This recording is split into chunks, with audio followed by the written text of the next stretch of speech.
Baik, bismillahirrahmanirrahim. Assalamualaikum warahmatullahi wabarakatuh. Ya, anak-anak kita masuk di materi biologi kesehatan yang pertama, yaitu keanekaragaman hayati. Ya, nah ini adalah kompetensi dasar yang kita akan pelajari, menganalisis tingkat keanekaragaman hayati dan juga kita melakukan klasifikasi. Ya, walaupun kamu daring, nanti kita dua hal ini akan kita pelajari. Nah, keanekaragaman hayati ini, anak-anak, terdiri dari dua kata, keanekaragaman dan hayati. Kalau mendengar kata keanekaragaman, apa yang ada pikiranmu? Apa? Macam-macam ya, perbedaan, atau apa? Keberagaman. Ya, jadi keanekaragaman hayati itu keberagaman atau macam-macam atau perbedaan yang ada pada makhluk hidup. Nah, macam-macamnya ini ditunjukkan melalui apa sih variasinya? Ini bentuk, penampilannya, jumlahnya, ciri lainnya, jenisnya, ya. Jadi keanekaragaman hayati itu adalah perbedaan pada makhluk hidup. Nah, perbedaan pada makhluk hidup ini yang meliputi bentuk, penampilan, jumlah, jenis dan lainnya itu ada 3 tingkatan, ya. Jadi keanekaragaman hayati itu punya tingkatannya.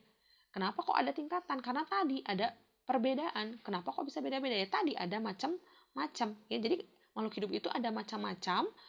Kenapa ada macam-macam? Karena punya perbedaan. Nah, perbedaannya ini punya tingkatan.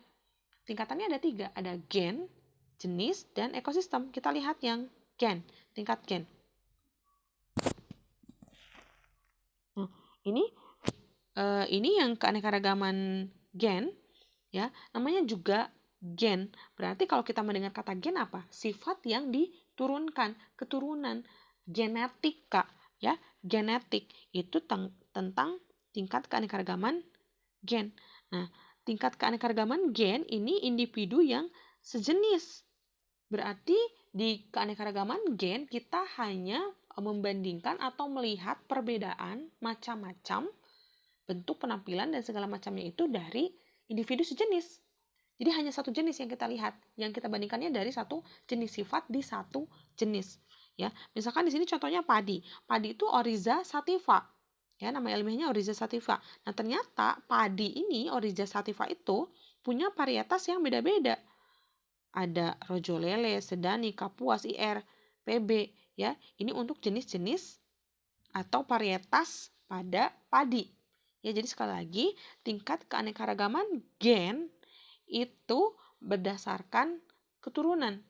Artinya, kenapa bisa ada tingkat keanekaragaman gen? Karena ada pencampuran.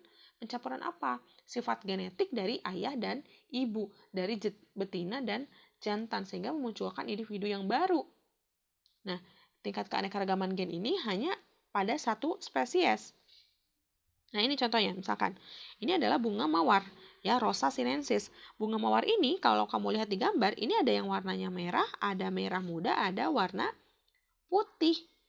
Ya, warnanya beda-beda padahal sama-sama bunga mawar. Jadi sekali lagi, kalau tingkat gen itu berarti di satu jenis, ya. Jadi satu spesies aja. Ya, misalkan ini bunga. Nah, bunga itu ada yang warna bunga mawar merah, bunga mawar pink atau merah muda, ada bunga mawar putih. Nah, ini induknya adalah bunga mawar merah. Jadi bunga mawar merah kalau dikawinkan dengan bunga mawar putih itu akan menghasilkan bunga merah muda. Nah, bunga merah muda ini, nah ini juga sifatnya baru atau penampilannya baru, ya, warnanya merah muda. Jadi ini salah satu dari contoh keanekaragaman hayati tingkat gen. Kemudian ini nih, ini Drosophila melanogaster. Drosophila itu kalau di bahasa Sunda apa ya? Lalat buah teh rorongo kalau di bahasa Sunda. Ya, rorongo. Apa ya kamu bilangnya selain rorongo? Ya, pokoknya itu. Ya, rorongo kalau bahasa Sunda, ya. Drosophila lalat buah yang biasanya ada di menghinggap di buah-buah yang memang sudah kamu kupas dan terbuka, atau di atas bagian nasi, ya, yang terbuka. Nah, ini kalau kamu lihat, ini matanya yang satu merah, yang satu warna putih. Ini bagian ujung dari abdomennya, perutnya nih. Yang satu ada warna merahnya, yang satu nggak ada warna merahnya, yang satu coklat biasa. Ya, ini adalah termasuk keanekaragaman hayati pada tingkat gen. Tingkat gen atau tingkat keturunan ini hanya satu spesies. Sekali lagi, kita bandingin satu lalat buah dengan satu lalat buah lainnya. Itu adalah tingkat gen. Nah, ini manusia nih, ya, Homo sapiens. Nah, ini yang satu curly atau apa namanya rambutnya? Keriting. Yang satu lurus, warnanya juga ini hitam, yang ini coklat. Nah, warna di bagian matanya ini warna biru, yang satu coklat. Bagian hidungnya beda, bibirnya. Kemudian juga bagian dagu, ini berbeda. Ya, kamu bisa bandingkan antara kamu dengan kakakmu, kamu dengan adikmu, kamu dengan ayah, kamu dengan ibu, ya. Homo sapiens sama manusia, tapi bentuk matanya beda, yang ini below, yang ini sipit. Nah, itu ya, itu tingkat gen. Jadi sekali lagi kita membandingkan perbedaannya pada satu jenis yang sama. Ini. Nah, ini tingkat gen. Ada yang biru, ada yang hijau, padahal sama-sama satu jenis, ya. Nah, ini juga cacing. Cacing-cacing di perut, ya. Perempuan ukurannya lebih panjang, ya, daripada yang perempuan. Betina ukurannya lebih panjang daripada yang jantan. Kemudian ini lancip. Nah, ini ada lengkungannya, ya. Itu cacing perut. Ini termasuk pada contoh tingkat gen. Nah, kedua adalah tingkat jenis. Kalau kita berbicara tingkat jenis, berarti kita berbicara tentang spesies, artinya individu.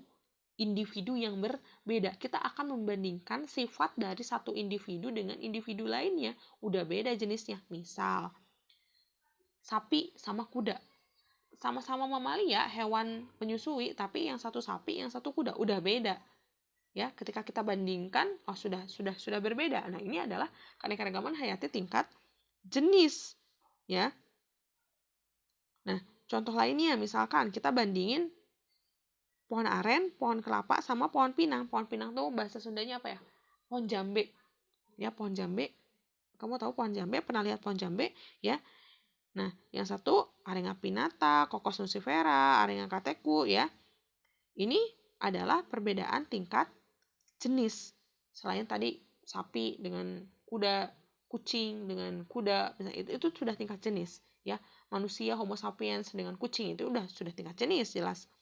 Kemudian contoh lainnya misalkan ini di sini ada ini kelelawar. Kalau sekilas kita sebutnya ini kelelawar pasti sejenis. Ternyata tidak. Ini justru termasuk kepada keanekaragaman hayati tingkat jenis karena beda spesiesnya, ya. Yang satu ini genusnya Desmodus, yang satu genusnya Sinopterus. Yang satu kelelawar pampir, ini kelelawar pampir ya, yang ini nih, yang giginya runcing. Dua-duanya runcing. Ya, yang ini ya, yang warnanya lebih ke coklat merah muda gitu. Ya, yang hitam ini yang biasa kita sering lihat di bagian atap genting-genting atau rumah kosong atau di pohon-pohon, di gua. Nah, ini adalah kelelawar buah. Apa yang membedakannya adalah makanannya. Yang satu kelelawar pampir, dia konsumsinya daging, darah, yang satu buah, ya hanya buah-buahan aja. Gitu. Ini termasuk ke dalam jenisnya. Ini reptil. Kita bandingin ular sama kadal. Padahal sama-sama reptil, tapi ya berbeda jenis. Maka ini termasuk ke dalam keanekaragaman hayati tingkat jenis, spesies, individu yang berbeda. Nah, kemudian kita masuk di tingkat ekosistem. Ini tingkatan yang terakhir. Kalau berbicara tentang ekosistem, berarti ini ada interaksi antara siapa? Biotik sama abiotik. Yang hidup sama yang tidak hidup, ya. Yang hidup di sini misalkan apa? Tumbuhan melakukan fotosintesis dengan bantuan gelombang cahaya dari sinar matahari. Sinar mataharinya ini atau mataharinya ini kan abiotik. Nah, tumbuhannya ini kan biotik, ada interaksi, ya. Atau misalkan interaksi antara makhluk hidup dengan makhluk hidup lainnya. Ini tikus, ada kucing. Nah, ini kan interaksi biotik sama biotik, ya. Abiotiknya misalkan interaksi antara matahari dengan kelembaban, ya, suhu, ya. Nah, keanekaragaman hayati tingkat gen ini menunjukkan apa? Kombinasi lingkungan. Jadi, kalau sudah membicarakan terkait macam-macam atau perbedaan lingkungan, habitat, maka termasuk ke dalam keanekaragaman hayati tingkat ekosistem. Contohnya apa nih? Kalau kita lihat, amati, analisis bandingan ekosistem hutan dengan ekosistem air laut. Yang satu daratan, yang satu akuatik, air, ya. Ini sudah berbeda. Nah, ini termasuk ekosistem karena habitatnya udah beda, tempatnya udah beda, ya, lingkungannya udah beda. Atau misalkan air laut dengan air tawar, ini sudah berbeda, sama-sama akuatik tapi berbeda. Ya, ini termasuk ekosistem. Jadi sekali lagi, kalau gen itu berarti kamu membandingkan sifat keturunan, sifat genetik yang diturunkan dari ayah dan ibu, ya. Nah, ini juga kalau genetik atau tingkat gen ini berarti dia pada satu individu yang sama. Tapi kalau tingkat jenis berarti individunya berbeda. Sifat yang kamu lihatnya adalah pada individu yang berbeda. Kalau ekosistem berarti pada habitat atau lingkungan, ya. Ini bisa kita lihat contoh-contoh lainnya. Ini adalah tingkat keanekaragaman. Jadi sekali lagi, keanekaragaman itu ada tingkatannya. Ada tingkat gen, berarti dia pada individu yang sejenis sama. Kita melihatnya apa? Sifat-sifat genetiknya, keturunannya, ya. Kemudian ada tingkat jenis, berarti ini spesies, sudah individu yang berbeda. Kemudian ada tingkat ekosistem, berarti ini lingkungannya atau habitatnya sudah berbeda. Demikian untuk keanekaragaman hayati tingkat gen. Nanti kita lanjut ke persebaran fauna flora di Indonesia. Terima kasih. Wassalamualaikum warahmatullahi wabarakatuh.